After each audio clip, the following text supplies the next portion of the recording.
For the past 2 years, Leonie Balfour has been living two lives. One that of a modern 21st century woman, and the other of an 1850s woman living on the goldfields. Well, it is very different. It is slower, but you just come in the back gate and it's like walking into yesteryear for me. It's a different energy. I find it magical, I suppose, because we're creating something, because we take people into a different time.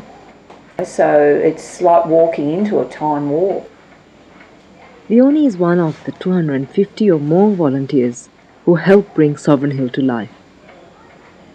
Well, the subject matter is great. I mean, gold is, everyone loves gold. So if this was coal or copper or, it wouldn't have the same attraction. But everyone loves gold, and they've got a golden story, or it conjures up visions of winning the lottery. You're lucky to find gold. So the subject matter is wonderful. There've always been volunteers at Sovereign Hill. And in 1980, there was a new cohort of volunteers called the Friends of Sovereign Hill created, and there are 250 of those now, and they help out by being in the buildings, or sitting in the houses, and just showing the skills and the abilities of the time. So we couldn't get by without them. The staff do the activation and the interpretation day in, day out, but the volunteers actually make the depth, if you like, of the presentation. They add that special magic.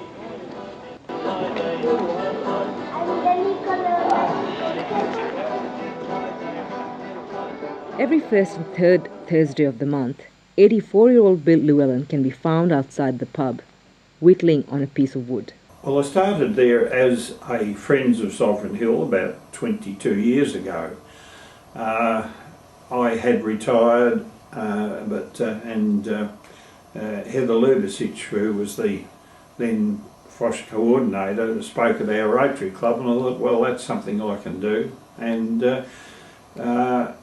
shortly after I joined, and I've been there since. It really is a habit, I suppose, that I've developed, since a fairly young age, of sort of helping in whatever organisation I was in. Having lived here all my life, as I see it, it's assisting Ballarat. Thank you. Very good.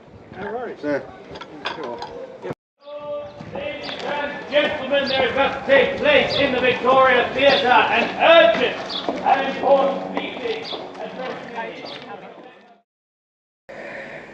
We just lose ourselves now in the pace that we're living in the 21st century. We get lost in time, in the rush of time. So it'd be nice to go back there and live. And for the 450,000 visitors who pass through the gates each year, that's something quite easy to understand. This is Nilima Chauhan reporting for The Courier.